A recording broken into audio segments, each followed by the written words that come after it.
Have you spoke to him since you accepted the fight? Yeah, I did. I said, hey, buddy, we should talk. And he's like, yeah. So we spoke briefly. I was like, hey, man, uh, I'm really excited about all this. He's like, yeah, me too. Just a little bit of back and forth. I'm like, I don't really know what I'm doing. I'm going to give it 100%, and I'll see you in Dubai. It was a brief conversation, but Phone call? yeah, it was a quick phone call. Like, here's the thing. I'm not Eddie Hall. Like, I don't hate Thor. But I will do my very best, in this fight. Yeah.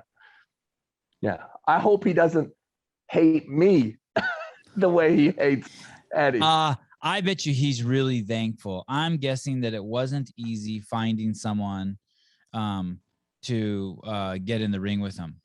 I'm guessing. I would have imagined there would have been 1,000 people. Really? I would have thought so. Yeah, that's why I was so shocked. I thought I would have been one of like 1 million people. Yeah. Hey, would you fight him, Sevan? Would you fight him? Yes, of course. Of course you would. Of course I would. Of course I would.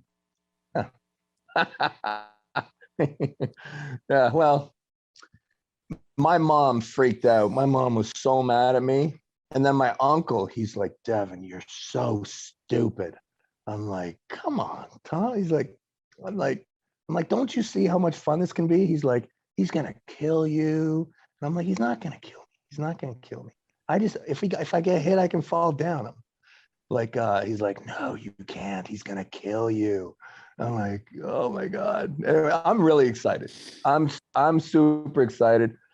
Sevan, if someone said that if you have dreams or you have goals and people don't laugh at your goals aren't big enough. And I was interviewing this CrossFitter, and I think his name was Zach Watts, and he put in his Instagram profile, he said future CrossFit Games champion.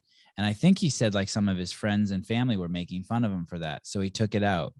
And I was really fucking annoyed by that. Like, fuck you. Like, really? Like, what? Like I just want, and if it's not Zach Watts, I apologize, but I wanted Zach Watts to be like, fuck you. You're not my friend anymore then. You know what I mean? Like, and so like, I really get, that's why you're the best at what you do, because you have to have an absurd belief in yourself, right? It's the same reason why you're afraid he's going to snap his own arm off when you're arm wrestling him, because like, what if that belief in himself as the strongest man in the world transfers to arm wrestling, and next thing you know, you're holding the guy who's accidentally broken his own arm off because he's so focused.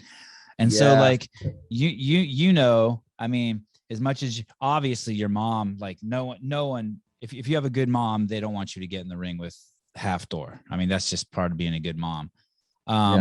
But shit, like that means you've chosen the right thing. I mean, I know you've had that your whole life, someone like you, that you've obviously tackled a lot of big fish, and there's always, you're surrounded by doubters. So that's part of that game, right?